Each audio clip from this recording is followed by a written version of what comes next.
El doctor José Ernesto Sánchez Vázquez es investigador titular C en el Colegio de la Frontera Sur, COSUR, desde 1993. Además, es jefe de la línea Hongos Tropicales, es doctor en Ingeniería en Ciencias Alimenticias por la Escuela Nacional Superior de Agronomía de Montpellier, en Francia. Posee experiencia en el desarrollo de diversas investigaciones en tópicos relativos a fermentaciones y levaduras y macromicetos. Es asesor del programa de producción de semilla y cultivo de setas de la Secretaría de Pueblos Indios de Chiapas, que cuenta con alrededor de 500 módulos de cultivo de setas en el medio rural, y en los grupos de docencia que promueven el cultivo de hongos comestibles en el Centro Universitario San Marcos, CUSAM, y la Facultad de Química y Farmacia de la Universidad de San Carlos, ambos en Guatemala, Centroamérica. Es docente en la Facultad de Química en la Universidad Autónoma de Chiapas y en el ECOSUR, además de ser instructor de diversos cursos sobre cultivos de hongos comestibles, cultivos de setas, Pleurotus spp, cultivo de Agaricus bisporus y producción de semilla de hongos. Fue presidente de la Sociedad Mexicana de Micología durante el periodo 2000-2003, presidente de la Sociedad Mundial sobre la Biología y los Productos de la Macromicetos durante el periodo 2009-2011 y reelecto para el periodo 2011-2014. Es miembro del Sistema Nacional de Investigadores durante el periodo 1985-2015, nivel 2. Ha desarrollado un método ecológico de pasteurización del sustrato utilizado para cultivar algunas especies de géneros de macromicetos comestibles como Pleurotus, Agrosive, Auricularia y Agaricus por autocalentamiento. Tiene más de 49 artículos científicos en revistas indizadas, 7 libros, además de diversos capítulos en libros especializados. Asimismo, es conferencista invitado en diferentes congresos y reuniones realizados en Francia, Estados Unidos, China, México, Guatemala, Argentina, Brasil, Rumania, entre otros. Vamos a escuchar entonces la charla El cultivo de macromicetos, un reto con beneficios reales y potenciales. Los dejo entonces con el doctor José Ernesto Sánchez Vázquez.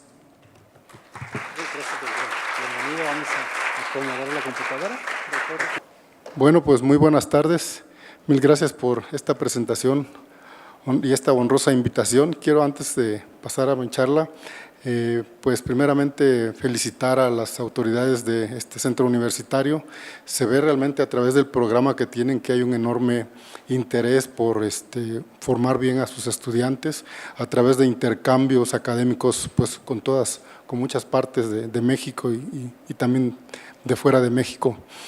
También quiero agradecer muy especialmente a la coordinadora de la carrera de Ingeniería Bioquímica, la doctora Virginia Villa, por esta honrosa invitación que me ha permitido pues compartir con ustedes algunas de los temas e investigaciones que nos tienen ocupados allá en Tapachula, Chiapas. He puesto el título de la plática del día de hoy, el cultivo de macromicetos, un reto con beneficios potenciales y reales. Y vamos a empezar entonces comentando algo acerca de los macromicetos en general. Se sabe que pues, los macromicetos son hongos grandes, hongos que se ven a simple vista, forman parte del reino de los hongos, que es diferente de las plantas, de los animales. Se sabe que se estima que hay alrededor de 1,5 millones de especies de hongos, ¿verdad? Y que alrededor de 1/5 parte de esos hongos es más o menos de macromicetos. Estamos hablando entonces alrededor de unas 300,000 especies supuestamente de macromicetos, lo que vendría siendo equivalente a la estimación que hay de plantas vasculares en el planeta, ¿verdad? Pues quiere decir que el reino de los hongos es muy grande, es el segundo en número de especies después de los insectos, y que además los macromicetos pues también son muchísimos y realmente están muy mal conocidos. De esos 300,000 especies que se supone que puede haber en el planeta, hay pues solamente como 100, 150 son los que se cultivan, ya sea a nivel experimental o nivel comercial, son tal vez unos 10, 12 nada más. Entonces estos hongos tienen una importancia ecológica muy grande porque pues son los recicladores de la madera, de la materia orgánica. Están en los bosques, sobre todo en las regiones húmedas, pero lo que hacen ellos es precisamente hacer que el flujo de la materia no se termine, porque precisamente ellos reciclan, ¿verdad?, toda la materia. Y los hay, pues ustedes los ven por aquí, los hay que son aquellos que crecen sobre hojas, ¿verdad? Los hay micorrízicos, hay aquellos que crecen sobre madera muerta, los lignícolas. Gracias. Los lignícolas, los caulícolas, ¿verdad? Están aquellos que son como especie de repisas, ¿verdad? Algunos de ellos son parásitos de plantas, y también tenemos algunos, ¿verdad?, que crecen pues en asociación con las plantas, como decíamos, los micorrízicos. Entonces hay una gran variedad de hongos, y a nosotros lo que nos han más interesado pues son los comestibles, ¿verdad?, porque tienen pues ahora sí que un beneficio directo y realmente muy apetecible. Hay hongos, pues ¿quién no ha oído hablar de Amanita cesárea, que es uno de los hongos más famosos, ¿verdad? Tenemos otros más tropicales, como el hongo del plátano, que es una Volvariella volvácea, ¿verdad? También tenemos algunos hongos que crecen en climas más fríos, más templados, como por ejemplo Morquela esculenta, que crecen pues en los bosques allá del DF, por ahí por la Marquesa, por Coajimalpa, el Vela. Tenemos otros más tropicales como Cuqueína sulcipes, Cuqueína speciosa, que crecen pues en los cacaotales y que también son comestibles.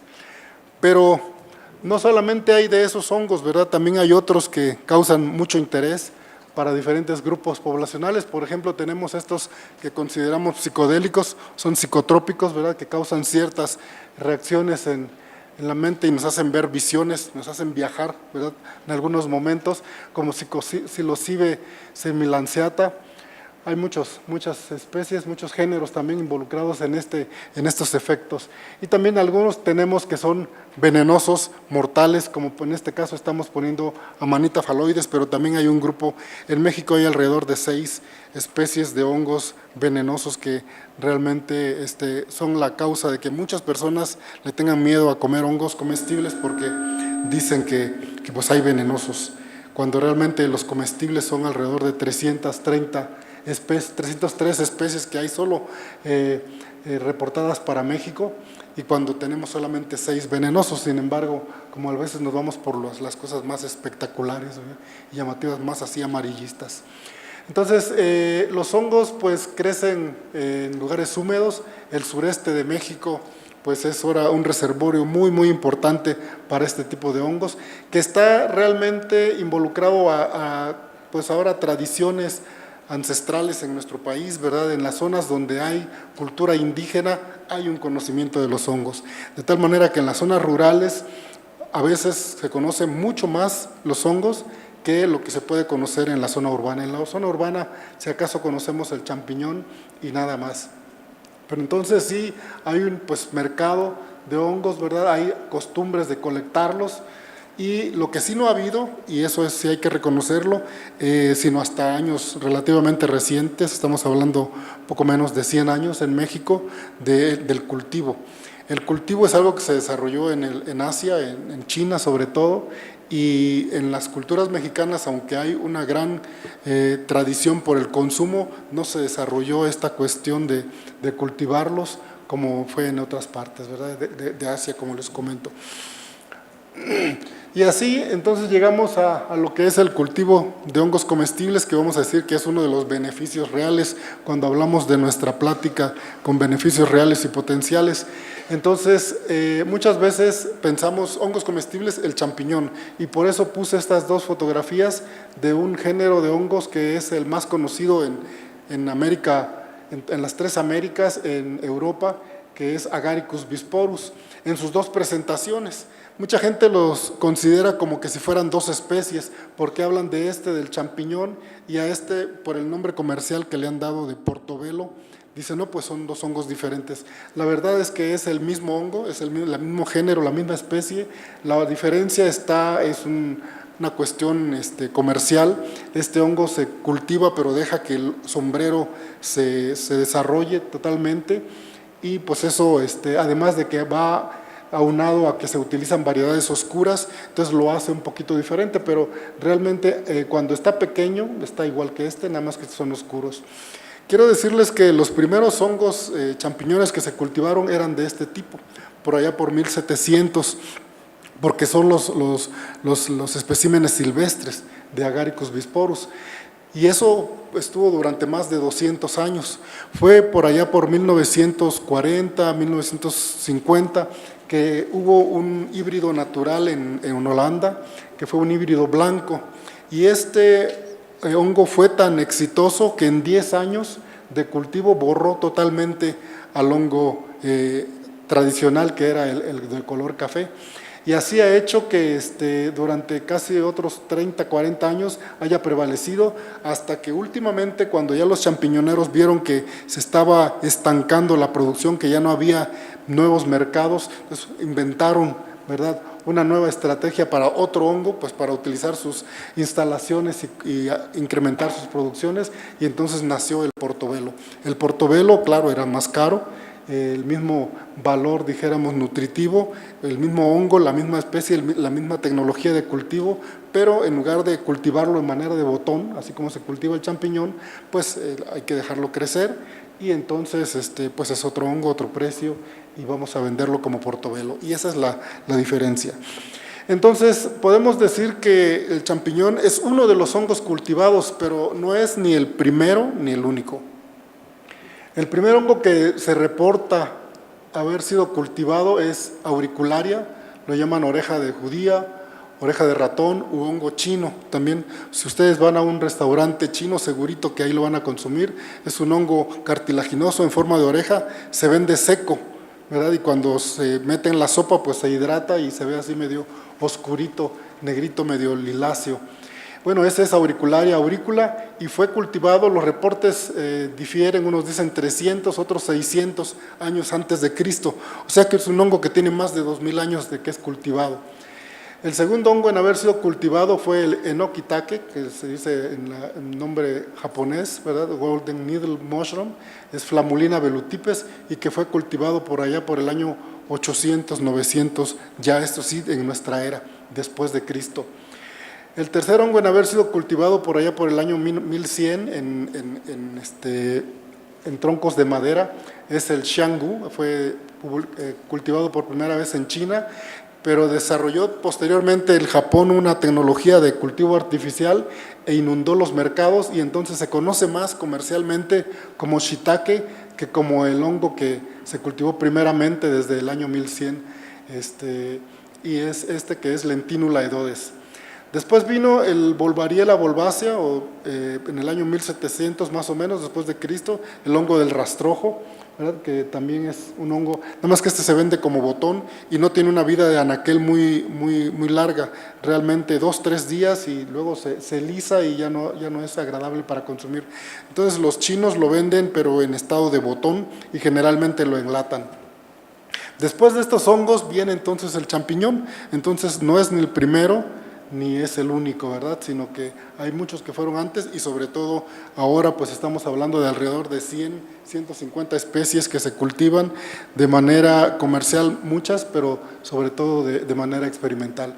Por ejemplo, este es Clitosibe titans, ¿verdad?, este es Ericium erinaceus, que ven ustedes acá es Dictyofora induciata, se cultiva comercialmente, pero nada más se vende el velo. Pero ustedes lo pueden ver aquí enlatado, en China lo venden.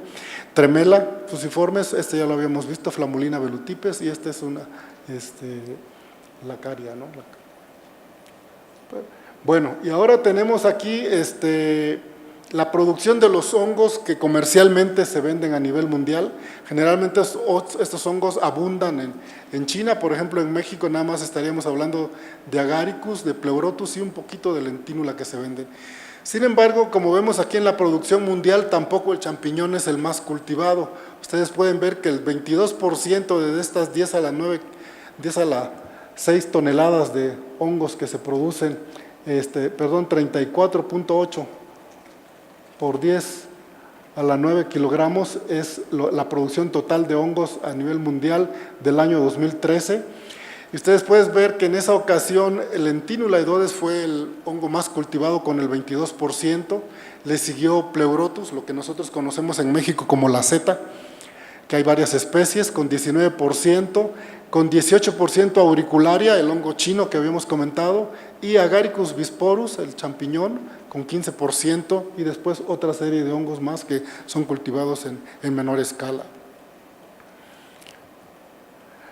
Ahora bien, en México, como les comentaba, tenemos el champiñón en sus dos formas, alrededor del 90% de la producción es en esta forma y un 10% en esta. Tenemos las setas, Pleurotus, sobre todo Ostreatus, tenemos un poquito de Lentínula edodes, y algo característico de nuestro país que no es cultivado en otras partes del mundo es el Coitlacoche, que se produce sobre todo en el centro del país, por ahí por la región de Coajimalpa sobre todo, y que es un hongo parásito que es realmente un cáncer de la mazorca del maíz, pero también puede parasitar diferentes partes de la planta, que tiene dos fases de desarrollo, una como levadura y otra como dentro de la planta, y luego ya después la parte, dijéramos, que forma el cuerpo fructífero y que es lo que se comercializa normalmente como Cuitlacoche.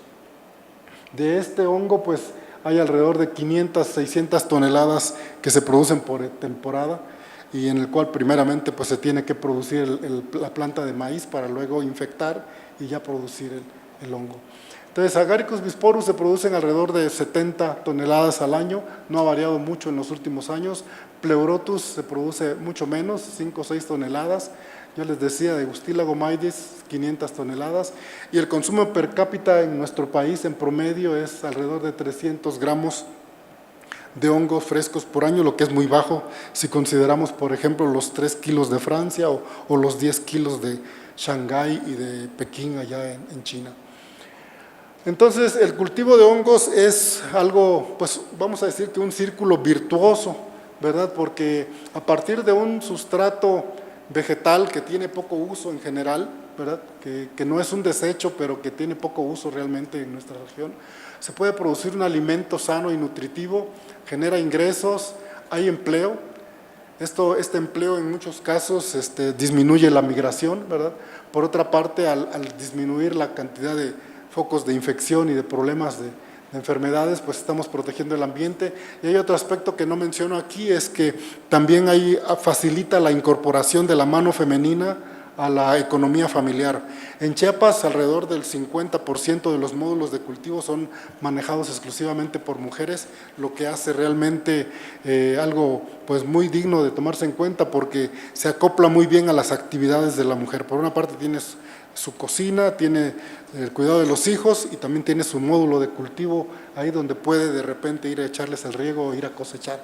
Entonces también este círculo, les digo que es muy benigno desde el punto de vista de la perspectiva de género. Después de la producción de los basidiomas, de los cuerpos fructíferos de hongos, entonces tenemos el desecho, que es un residuo vegetal que, perdón, sí, pues tiene por ahí los residuos de la paja o del rastrojo y además proteína del hongo, y esto puede ser utilizado para diferentes cosas. Una de las más recomendables es la producción de abono a través del cultivo de lombrices, con lo cual nosotros cerramos el ciclo para producir maíz o otras plantas y generar desechos que nos dan este ciclo virtuoso. En México, el champiñón se produce de manera muy localizada en el centro del país. Hay alrededor de unas 6, 8 empresas muy grandes. México es el tercer productor de champiñón de toda América, después de Canadá y Estados Unidos. Y entonces las plantas que hay son muy grandes, Hongos de México, Hongos Leven, por ejemplo, son empresas que hacen pues que el país tenga un liderazgo en esta cuestión. Pero están muy localizados, muy focalizados, está muy centralizado el cultivo del champiñón, de tal manera que inclusive ingresar a la tecnología hasta hace algunos años era muy cerrado, porque estas empresas pues mantenían todo de una manera muy secreta. En el caso de la seta sucedió de manera diferente, empezó a cultivarse en centros de investigación, de ahí se divulgó y ahora pues prácticamente en todo el país se cultiva. Esta es una diapositiva del 2006, 2007 más o menos, donde se hablaba ya como de 23 estados del país donde se producía, algunos de manera muy predominante, como por ejemplo el centro del país, nuevamente que ya tenía la tradición por el cultivo del champiñón, pero también Veracruz, Jalisco, Puebla, Chiapas, ¿verdad?, donde también se produce a una escala intermedia. Pero actualmente considero que debe haber, pues ya prácticamente en todo el país, pequeñas experiencias de cultivo de estos organismos. Entonces en México básicamente se producen de manera comercial y abundante de estos dos hongos. Y para cultivarlo, pues tenemos aquí una esquematización del proceso. Primeramente el material se muele o se corta, según sea, si es olote pues hay que molerlo, si es pasto pues se corta, se pasteuriza, ¿verdad? La pasteurización puede ser con vapor, por ejemplo. Luego después viene la siembra, que es juntar la semilla del hongo con el material pasteurizado, se embolsa, se incuba y pues finalmente tenemos ya los hongos que se desarrollan bajo condiciones climáticas adecuadas para la venta. Tenemos entonces pues esquemas de cómo se desarrolla el hongo, cómo coloniza el material, los carpóforos. Esta es la semilla, ¿verdad?, que hay que producirla en condiciones de laboratorio, y pues también el residuo, ¿verdad?, que después de haber sido ya cosechado 3, 4 veces el hongo, el material, aunque todavía puede producir, por razones comerciales es mejor desecharlo para meter más material nuevo a la planta de cultivo y entonces este material darle otra utilización. En Chiapas, que es donde yo tengo la mayor experiencia, ha sido adoptada esta tecnología en zonas rurales y pues ahora sí que adecuando condiciones muy rústicas, pero con buenos resultados. Por ejemplo, aquí vemos cascabillo de café, ¿verdad?, cultivado por estas señoras. Bueno, pues allá en esa zona alta de San Cristóbal hay partes donde el agua es muy escasa, entonces ellos de alguna manera hacen para recoger la lluvia, ¿verdad?, la canalizan después y de aquí la van utilizando para sus propios cultivos. Tenemos aquí, como les decía, hay una gran participación de la mujer, al menos en el estado de Chiapas, pero a través de los reportes en el país me he dado cuenta que en Veracruz, en Puebla, en Morelos también ha sucedido lo mismo, como que ha sido una actividad que se ha adoptado mucho al quehacer femenino. ¿Qué son los módulos de cultivo? Pues hay de diferentes tipos y ahora sí que acondicionando espacios que ya se tienen, no necesariamente desarrollarlos exclusivamente para eso, como pueden ser, por ejemplo, la corteza de las madereras, la corteza de los árboles que queda ya de desecho, eso puede servir como paredes para los módulos, ¿verdad? Pueden ustedes ver acá. También hay módulos de cemento, de ladrillo, de plástico, ¿verdad?, de lámina, ¿verdad? Y en el interior pues ahí de miles maneras tratando de mantener los bloques de sustrato ya colonizado para fructificar. Ustedes pueden ver aquí otras fotos, en este caso tienen anaqueles de fierro, ¿verdad? Pueden ver ustedes acá, pero también estos sistemas de mecates de lazo, ¿verdad?, con el cual cuelgan o penden los materiales. Esta es una planta productora de semilla de hongo que se encuentra allá en San Cristóbal de las Casas. Bueno, esos son los casos para México, pero en una visita que hice a China en el año 2005 pude entrar a varios módulos de cultivo y allá lo que utilizan mucho es el bambú. Lamentablemente las diapositivas no son muy buenas, ¿verdad?, por la luz no se ve bien, pero aquí vemos que son estructuras exclusivamente de bambú en las cuales ellos forran con lo que se le llama el bajo alfombra, plástico, y de esa manera retienen, dijéramos, el exceso de sol, de lluvia que pueda haber para mantener condiciones adecuadas dentro del módulo de cultivo y pues tener sus desarrollos de hongos. Ellos siembran por esta parte y el hongo va creciendo. Ustedes pueden ver aquí todavía no coloniza totalmente, siembran de este lado y aquí se ve todavía que está colonizando el material. Aquí está el momento en que están realizando la siembra.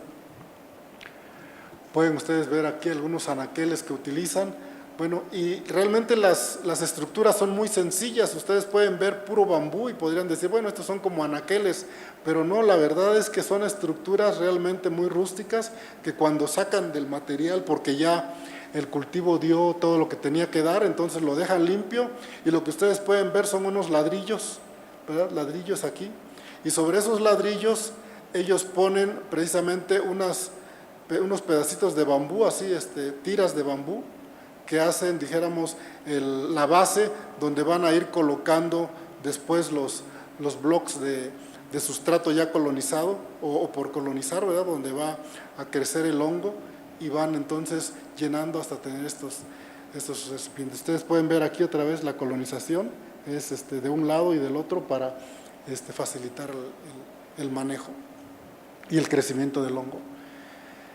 Y eso es allá en China, ahora esto es en la India, ustedes pueden ver algo parecido, tienen sus estructuras de bambú, ¿verdad? Pero las plantan primeramente en el suelo, luego hacen las estructuras y después la forran de rastrojo de arroz. Estas paredes que tienen ustedes acá, pues no es más que el rastrojo de arroz encimado uno sobre de otro, de tal manera que hacen las casitas y luego ya después los anaqueles adentro con los cultivos, y si hay pues viento o lluvia les ponen plástico precisamente para protegerlos un poco, pero realmente les funcionan muy bien estos sistemas muy rústicos. Los subproductos que se utilizan al menos en Chiapas, bueno, pues tenemos aquí el pasto, ¿verdad? El doblador de maíz, ¿verdad? El olote, los residuos de la poda, por ejemplo, en los cafetales, ¿verdad? Tallos de maíz, la pulpa de café, el mismo cascabillo de café, que pueden ustedes ver por aquí, son algunos de los materiales que son utilizados, cuando menos para este hongo, Pleurotus, pero al menos también hemos visto últimamente en una reciente publicación que hicimos, que también estos materiales, sobre todo el pasto, puede ser utilizado tal cual para cultivar champiñones. El paso crítico de este proceso es la pasteurización. Se debe hacer una pasteurización muy eficiente porque si no, después hay contaminación por todos lados. Sin embargo, en Chiapas se desarrolló un sistema de inmersión alcalina.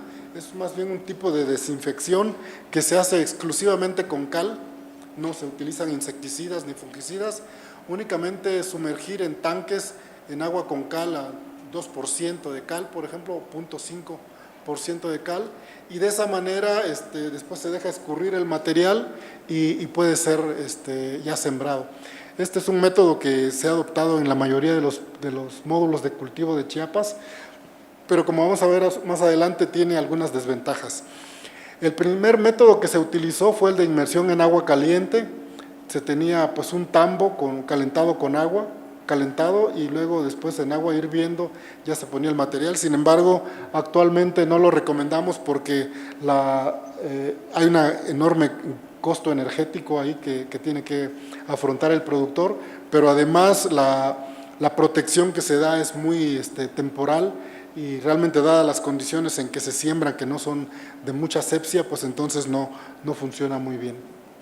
Y lo que estamos recomendando actualmente es una pasteurización por autocalentamiento, es decir, utilizar el calentamiento propio que se genera cuando se apila o se junta un material húmedo, y entonces solo por la misma actividad microbiana se va desarrollando un calor que, si se conserva, es suficiente para pasteurizar. Recuerdo que el primer trabajo que hicimos sobre esto fue por allá por 1998, precisamente su profesora, la coordinadora de aquí de este departamento de bioquímica, ingeniería bioquímica, fue su tema de tesis, ¿verdad? Con esos trabajos empezamos nosotros ahí. Ella demostró que sí era posible utilizarlo, nada más apilando el material sobre la tierra. En ese caso, lo único que hicimos fue tomar muestras en el centro de la pila, y pues sí funcionaba, aunque no funcionaba para el resto, ¿verdad? Nada más era para el centro. Sin embargo, a través de los años llegamos a desarrollar este método, que es un cajón que ahora sí, ya bien aislado térmicamente con las condiciones adecuadas, pues nos ha permitido pasteurizar el sustrato para más hongos, no solamente para Pleurotus. Entonces, en el caso de la desinfección alcalina que les decía, pues es un buen método que utiliza temperatura ambiente, no hay necesidad de energía, ni agua caliente ni nada, sino nada más la pura agua con la cal, una inmersión por ahí de entre 12 y 48 horas es suficiente, y la colonización del hongo es excelente, no hay hongos contaminantes, el pH elevado de 8 o 9%, 8 de pH hace que no crezcan los hongos que son los temibles del cultivo de este tipo de otros hongos, ¿verdad?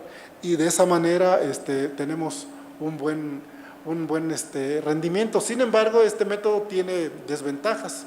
La protección está basada únicamente en el pH, no hay un tratamiento térmico, lo cual no es recomendable porque como quiera que sea hay otros organismos que sí se cuelan y que pueden causar problemas, por ejemplo la mosca doméstica. El control de la humedad no es fácil, puesto que nada más se sumerge, y entonces, siendo la humedad uno de los factores más importantes para el cultivo, como que el no controlarla es un riesgo muy elevado. Excesivo uso de agua, porque se utilizan alrededor de 10 veces más de agua para poder sumergir el material, lo cual también resulta, en algunos lugares donde vemos que hay limitaciones de agua, pues resulta un problema serio. Y algunos organismos, como les decía, soportan el tratamiento. Entonces, por eso continuamos desarrollando este método de calentamiento por autocalentamiento para pasteurizar, y en el cual pues es básicamente esquemáticamente representado de esta manera, ¿verdad? El material se pone aquí en el cajón y por efecto de la temperatura que generan los microorganismos que metabolizan los azúcares y grasas de la materia, se forma pues un gradiente de temperaturas. Este gradiente de temperaturas da un gradiente de densidad y hay entonces un gradiente de presión, y viene entonces una oxigenación, ¿verdad?, que se da de una manera natural, podríamos decir, y entonces el material funciona.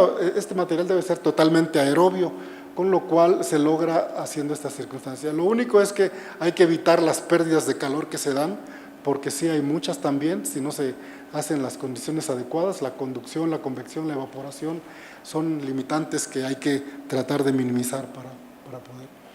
La ventaja de este método es que la temperatura en estos cajones llega hasta 60, 70 grados de temperatura durante 10, 12 horas, y de esa manera nosotros estamos asegurando la mortalidad de alguna de las plagas más importantes, no solamente del champiñón, sino de los demás hongos que hemos podido cultivar ahí. La mayoría de las moscas muere con 5 horas que esté a 55 grados centígrados, los nemátodos también. Esta es una bacteria, esta es una enfermedad causada por una bacteria, y que esta bacteria muere con 2 horas a 60 grados centígrados. Los mohos verdes, que son los más difíciles, son hongos también, en 6 horas a 60 grados centígrados, y otra bacteria también que causa problemas, 10 minutos. Como pueden ver ustedes, entonces estos tratamientos térmicos que le estamos dando al material, y aquí vemos el perfil de temperaturas de una masa en este proceso de pasteurización. Ustedes pueden ver de la temperatura ambiente. En el momento del llenado del cajón se empieza a aumentar la temperatura, y al cabo de 45 horas más o menos tenemos temperaturas superiores a 60 grados centígrados, con lo cual y por un tiempo bastante prolongado, ¿verdad?, de más de alrededor de 10 horas. Entonces, con eso estamos realmente asegurando la pasteurización. Además de eso, le ponemos cal al material, con lo cual subimos el pH y estamos dándole una segunda prueba. Ustedes pueden ver cómo sale el pH al cabo de 48 horas y anda en 8. Los hongos contaminantes no crecen arriba de 7 de pH, entonces es un tratamiento adecuado. Este método pues tiene varias cuestiones que se deben de controlar. Por ejemplo, el tipo de sustrato, la cepa, ¿verdad? No todas las cepas, no todos los hongos crecen en estos sustratos pasteurizados de esta manera, y sobre todo también las condiciones climáticas. Como tenemos un cajón que está en proceso de aumento de temperatura, si la temperatura ambiente es alta, bueno, el calor generado, pues acumulado, será pues más pronto alcanzado en la temperatura que nosotros queremos lograr. Pero si lo que tenemos es unas condiciones, como sucede en la mayoría de los lugares donde cultivan hongos, que es temperaturas de 18, 15 grados centígrados, entonces llegar a esas temperaturas con estos cajones pues requiere de más tiempo. Entonces las condiciones climáticas deben también tratar de ser estandarizadas, pues protegiendo restringiendo el área donde se va a llevar a cabo la pasteurización. Se debe controlar la masa y el volumen del sustrato, el tamaño de partícula, la humedad del sustrato, porque este también tiene una inferencia directa sobre el desarrollo de la temperatura. El pH, como ya vimos, es importante para el crecimiento de los microorganismos. La aireación debe ser un proceso totalmente aerobio que no genere, pues ahora sí que ni aldehídos, cetonas, ni tantos compuestos que vendrían a ser negativos para el desarrollo de los hongos. Y pues finalmente es un tratamiento temperatura-tiempo, no estamos dando una receta que tiene que ser 60 grados centígrados 6 horas, porque puede ser, si llega a 70 la masa, bueno, pues entonces a lo mejor bajamos el tiempo y damos nada más 4 horas, entonces ahí podemos jugar con estas variables. Tiene ventajas, es un cultivo exitoso para varios tipos de hongos comestibles, no disminuye la producción, la eficiencia biológica se mantiene comparado con los métodos normales. Es una pasteurización ecológica, puesto que no utilizamos ni leña, ni gas, ni electricidad, ¿verdad? No tenemos fuentes de energías y hay un control preciso de pH, humedad y temperatura, lo que nos hace lograr el éxito de este proceso. Pero como todo, también tiene sus desventajas. Consume mucho más tiempo que la pasteurización, que la desinfección alcalina, por ejemplo. Necesita enfriarse el material para poder sembrar, porque si se siembra tal como sale, pues realmente los hongos no crecerían ahí, la temperatura es muy elevada. Y eso no sucede, por ejemplo, con la desinfección alcalina, que el productor ya está acostumbrado a sembrar inmediatamente después de drenar el material. Y luego pues también como hay una microbiota muy importante que realmente no se termina porque el proceso se corta, dijéramos, de una manera dirigida. Nosotros decimos, bueno, hasta acá ya llegó el composteo, entonces si nosotros lo detenemos es liberando, dijéramos, separando el material y embolsándolo, disminuyendo el volumen para que pueda crecer, pero si nosotros dejáramos el material ahí, el proceso continúa. Entonces eso mismo pasa en las bolsas. Si nosotros tenemos bolsas muy grandes, entonces hay riesgo de que se vuelva a calentar el material y eso también no es adecuado para el crecimiento de los hongos. Entonces, bueno, ahora estamos trabajando cómo mejorar el proceso, ya tenemos procesos que son de voltear, ¿verdad?, para tratar de mejorar la aireación y la agitación del proceso y vamos tratando de disminuir el tiempo de producción también, de pasteurización. Hemos cultivado muchos hongos del género, de la especie del género Pleurotus, ¿verdad? Todos estos son Pleurotus yamor, que es una especie que abunda, es tal vez la más abundante en nuestro país, abundante en zonas tropicales. Aquí tenemos varias cepas de este Pleurotus yamor, comparado con la Pleurotus ostreatus, que es dijéramos, el control o el testigo comercial, con muy buenos resultados. Pero también ha habido otros hongos que hemos podido cultivar, por ejemplo, Pleurotus eringi, le dicen la seta reina, que es un hongo tal vez el más rico de todos los Pleurotus, Pleurotus citrinopeleatus, que es un hongo amarillo, Auricularia fuscosuccinia, que vendría siendo el hongo chino que comentábamos al principio en forma de oreja. El champiñón Agaricus bisporus lo hemos podido cultivar en estas condiciones, Agroscibia yerita y también otra especie de Agroscibia. Entonces, pues este método funciona bien y es una de las cosas que estamos recomendando para las comunidades en que estamos trabajando actualmente, porque realmente es ecológico, es benéfico, disminuye el consumo de agua y bueno, el productor puede obtener buenas producciones. Hay otros hongos que seguimos trabajando, por ejemplo, Ganoderma. No es un hongo comestible, pero sí es un hongo que tiene varias aptitudes medicinales que vamos a comentar más adelante. Hay otras especies de Ganoderma también, ¿verdad?, que pueden ser Ocoriolus, ¿verdad?, Astrum, que pueden y tienen realmente características interesantes. Luego, bueno, algunos esquemas de cómo se venden los hongos ya después en el mercado, cómo se expenden secos, ¿verdad?, o también ya embolsados, empaquetados. Y ahora viendo y hablando de los beneficios que ya dijéramos a nivel experimental se han demostrado, pero todavía falta la componente, dijéramos, aplicada a términos más comerciales, más amplios, pues están las características médicas que tienen muchos de estos hongos. El doctor Paul Stamets hizo esta tabla hace algunos años en la cual puso en las columnas 14 géneros de hongos: Agaricus, Auricularia, Cordyceps, Flammulina, Grifola, Ganoderma, Ericium, Hypsizygus marmorius, Inocibe, Lentinula pleurotus, Poria, Polyporus y Trametes. Y aquí varias características dijéramos, médicas. Y entonces él lo que hace es ver qué géneros tienen qué características, y pues hay algunos que sí las tienen casi todas. Por ejemplo, el género Ganoderma, ¿verdad? Es uno de los que se dice que tiene condiciones antibacterianas, antiinflamatorias, antioxidantes, antitumorales, antivirales, contra la presión, problemas de presión arterial, cardiovasculares, la reducción del colesterol, ¿verdad? Moderadores de la sangre, del azúcar en sangre, mejoradores del sistema inmune, para lo que son los riñones, ¿verdad? Para el hígado, los nervios, bueno, se habla hasta de potenciadores sexuales, etcétera. Y ustedes pueden ver que entonces que hay, pues ahora sí que estas propiedades son cubiertas por algunos de estos hongos, particularmente el género Cordyceps también, ¿verdad? Y también hay algunas propiedades que son ahora sí que comunes a varios de estos, como por ejemplo las actividades antitumorales, ¿verdad? Que son bien conocidas ya y demostradas a nivel de experimentación. Los chinos empiezan ya a vender muchos productos, empiezan a inundarse. De hecho, algunos hongos, por ejemplo, Ganoderma, ya se vende en polvo, en pastillas, como té, ¿verdad? Para diferentes tipos de cáncer y todo esto, ¿verdad? Entonces, la importancia de los macromicetos no nada más es ecológica, como decíamos al principio, también es alimenticia, pero también es medicinal, y también tenemos varios aspectos biotecnológicos que vamos a comentar todavía. Dentro de los aspectos nutritivos que tienen en general los hongos y que podemos comentar, son altos en proteína, aunque esto de altos en proteína es relativo. Es cierto que en base seca tienen un contenido alto de proteínas, tienen más proteína que cualquier vegetal. Dijéramos, andan entre 20-35% de proteína, lo que lo hace mejor que la soya y que cualquier otro vegetal.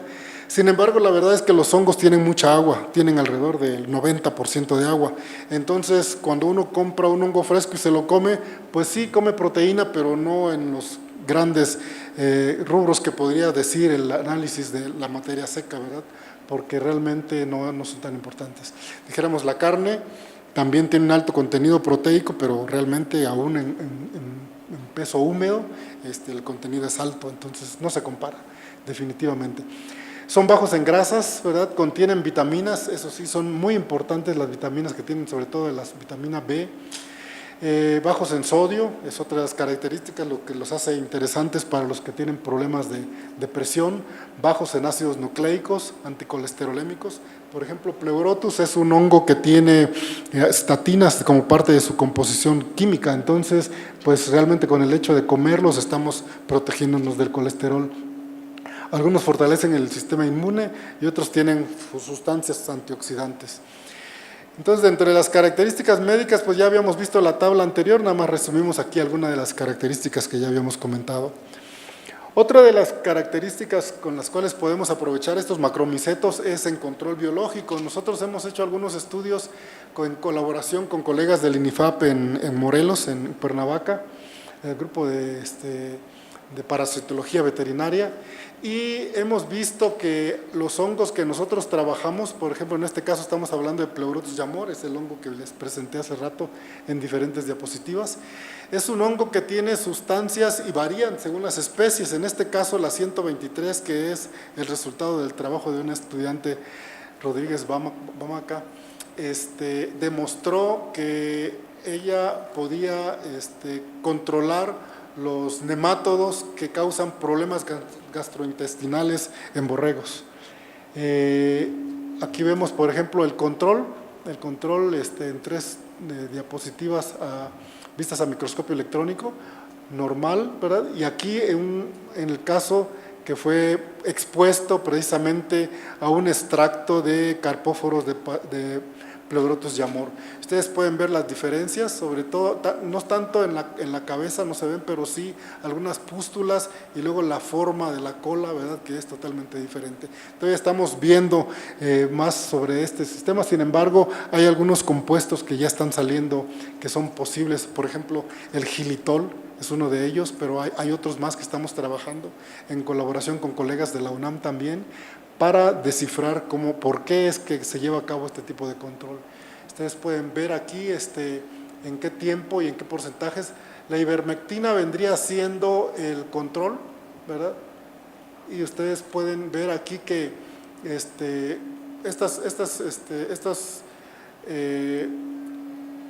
nematodos tienen un ciclo biológico en el cual una parte es llevado a cabo fuera del borrego y las fases L3 y L4 es aquí adentro.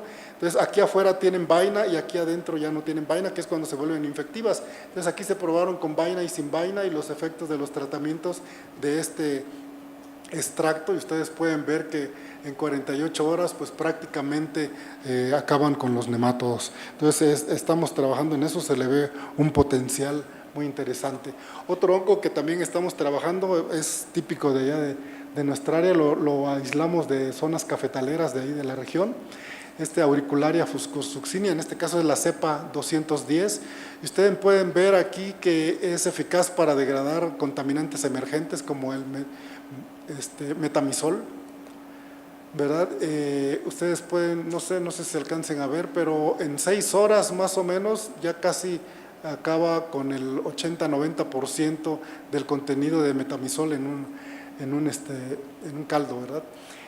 Por ejemplo, también puede degradar un componente más recalcitrante como es el endosulfán. Ese es un insecticida organoclorado. Y sí, en 8 días, ¿verdad? El crecimiento del hongo termina con él también.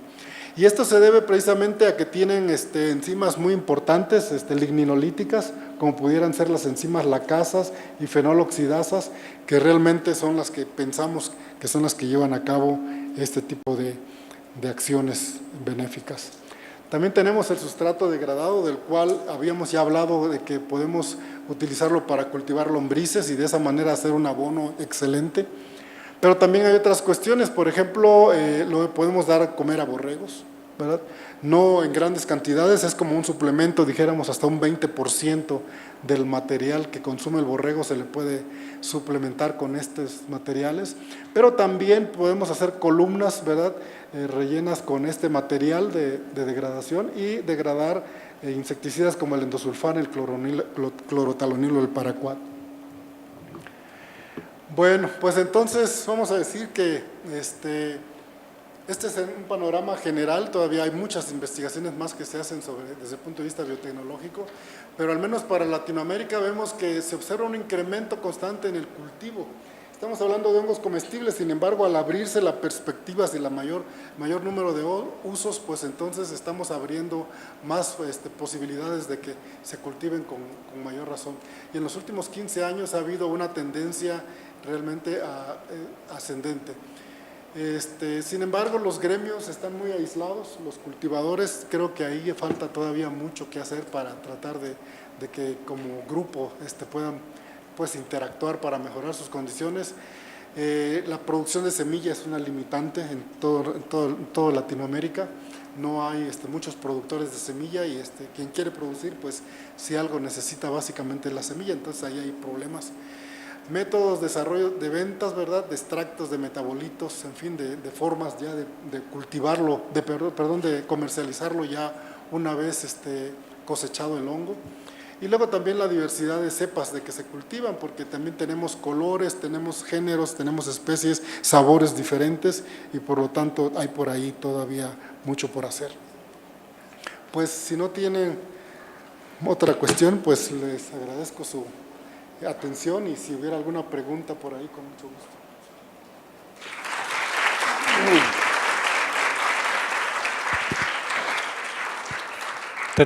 Tenemos tiempo para 1 o 2 preguntas. ¿Alguien que quiera hacerlo? Está abierto el micrófono para que lo pregunten. Buenas tardes, doctor. Muy interesante su plática. Mi pregunta es acerca de la utilización de hongos para la degradación de insecticidas y otros componentes. Vi que tenía una cromatografía, como una columna parecida a la cromatografía. El hecho de que pongas lo que quiere es degradar el insecticida en agua.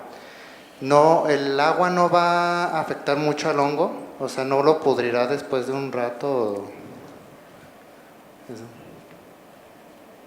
Sí, no sé si te refieras a esta foto. Bueno, no es una columna de cromatografía, esta es una columna en la cual la empacamos con el material degradado del hongo. Dijéramos, después de haber cultivado el hongo y de haber cosechado, 2, 3 veces, ese material ya residual es el que lo partimos y lo pusimos en esta columna y ahí le agregamos una solución, en este caso de clorotalonil y de endosulfán por separado, no juntas. Y vimos que, pues, reciclando ese material en 7 recirculaciones, o sea, es decir, en 10, 15 minutos, el material fue degradado. O sea, tiene la capacidad enzimática, ¿verdad? Sobre todo las ligninasas que están presentes ahí en el material, porque el hongo todavía está ahí, hay proteína, hay, en fin, toda una serie de metabolitos del crecimiento del hongo que son los que ayudan a efectuar la degradación. Muchas gracias. Sí.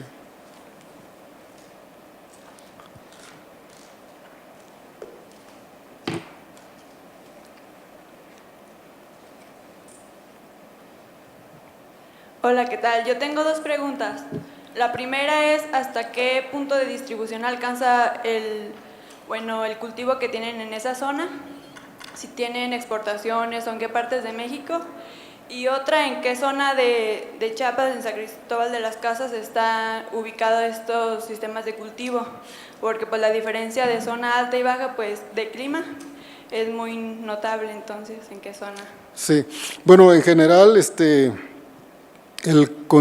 la producción de hongos, al menos en el caso de Pleurotus, es de consumo interno para todo el país. En el caso de Chiapas, la zona productora más importante está alrededor de San Cristóbal de las Casas, en lo que se le llama los Altos de Chiapas. Sin embargo, hay módulos dispersos en todo el estado, sobre todo en las zonas medias a altas. Dijéramos, hacia la costa prácticamente no hay. Y los centros de distribución, bueno, son las grandes ciudades y localmente en los mercados, ¿verdad? Por ejemplo, en San Cristóbal, en Tuxtla, en Comitán, es donde más se vende la producción de esos lugares. Y luego, si no, pues prácticamente donde se producen realmente, ¿no? Directamente, sería. Sí, por allá. Mi pregunta es de que usted comentaba que hay alrededor de 6 especies de hongos que son las tóxicas. No sé si en alguna institución a la que pertenezca o haya pertenecido haya tenido como algún comercial o alguna manera de darle a conocer al público en general que solo son esas 6 especies venenosas, para que no tengan miedo a consumir alguna otra que sea hasta un hongo gourmet o algo así, no sé. Y mi otra pregunta es sobre los hongos psicotrópicos que mencionaba, si hay alguna investigación actualmente o hubo alguna que pudiera hacer referencia a alguna medicina. Sí, bueno, empecemos con la cuestión del cultivo, de los hongos venenosos. Lamentablemente no hay difusión suficiente para este tipo de casos. Al menos en el país ha habido diferentes experiencias lamentables de fallecimiento por consumo de estos hongos venenosos y en la mayoría de los casos se ha visto que se ha recrudecido en los últimos años, como que personas que no conocen, ante la falta de alimento van y prueban, y entonces ahí han sucedido. Antiguamente no, porque había toda una tradición, no se había perdido tanto, y bueno, los niños se quedaban en sus casas y los abuelos los enseñaban, y entonces había, dijéramos, la transmisión del conocimiento. Eso se está perdiendo ahora y es precisamente una de las causas por las cuales pensamos que se ha incrementado el número de fallecimientos, al menos en Chiapas. Y no hay realmente un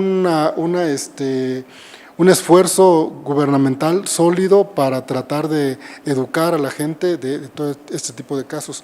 Sin embargo, por ejemplo, en Chiapas hubo un caso hace como 4 o 5 años de fallecimiento de una familia entera, entonces eso preocupó muchísimo a las autoridades de salud del estado. pero tomaron decisiones erróneas porque entonces dijeron, bueno, vamos a levantar todos los hongos que se vendan en el mercado. ¿Por qué? Porque llega mucho, es cierto que llega mucho hongo silvestre de consumo normal, porque hay toda una tradición, al menos en San Cristóbal, en Comitán. Entonces, la gente sabe y va a comprarlos ahí. Pero ahora con estos fallecimientos dijeron, vamos a levantar todo. Y levantaron los cultivados y los que no eran cultivados con esa orden, ¿no? Entonces ahí se incomodaron, se molestaron muchísimo los cultivadores, se agruparon y entonces empezaron a extender una tarjeta para todos los cultivadores y de esa manera ya ellos pudieron protegerse de estas pues ahora sí que abusos, porque también la gente que los llega a vender pues tiene todavía una tradición y no va a ir a venderlos si no sabe que son, al menos esa es la experiencia que tenemos, ¿no? Entonces, sí, a raíz de eso se han hecho algunas campañas de fiestas del hongo en poblaciones donde se sabe que ha habido de estos casos, pero yo creo que aún así son insuficientes. Esa es. Ahora, con respecto a lo que comentaba de psilocibe y de todos estos hongos psicotrópicos, en México prácticamente está prohibido hacer investigación sobre estos hongos. Entonces, sí se han hecho trabajos, pero más bien a nivel de crecimiento micelial. Recuerdo a algunos colegas del Instituto de Ecología en Jalapa, pero donde hay una abundante experiencia de esto es en Holanda. Ahí realmente hasta los comercializan y hay toda una industria ya productiva de hongos de estos psicodélicos. Así es. Una última pregunta. Sí. Bueno, muchas gracias, buenas tardes. Mi pregunta es sobre el sistema que desarrollaron de calentar, como quien dice, la materia con el tiempo, ¿no? Bueno, con una cierta cantidad de tiempo. ¿Cómo es, de qué en sí, en cuestiones generales, cuál es de qué está hecho el equipo? ¿Cómo conservan bueno, son 60 grados Celsius, ¿no? Pues es una temperatura relativamente caliente. Sí. Bueno, nosotros nuestras experiencias las hemos hecho con madera, con cajones de madera. Sin embargo, no recomendamos nada más eso porque puede haber otros alternativos.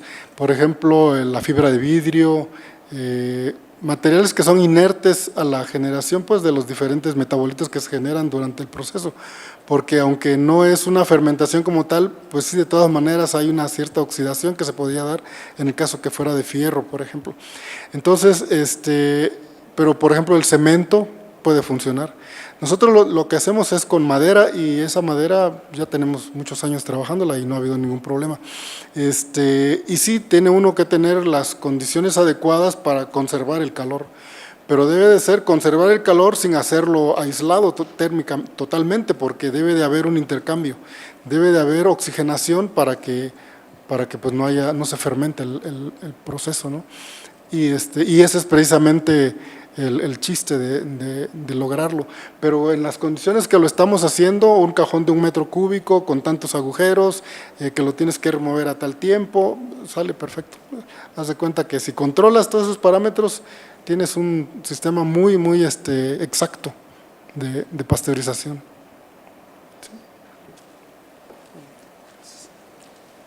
Pues agradecemos su interés, ya conocen al doctor Ernesto Sánchez. Vamos ahora a entregarles un reconocimiento.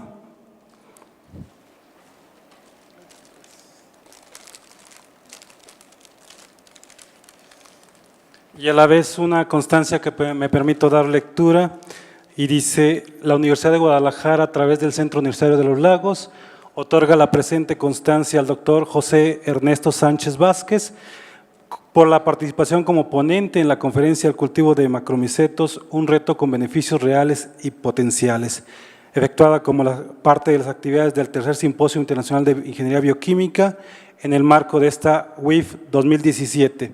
Muchísimas gracias a nombre del doctor Aristarco Regalado Pinedo, rector del centro, y las autoridades. Muchísimas gracias.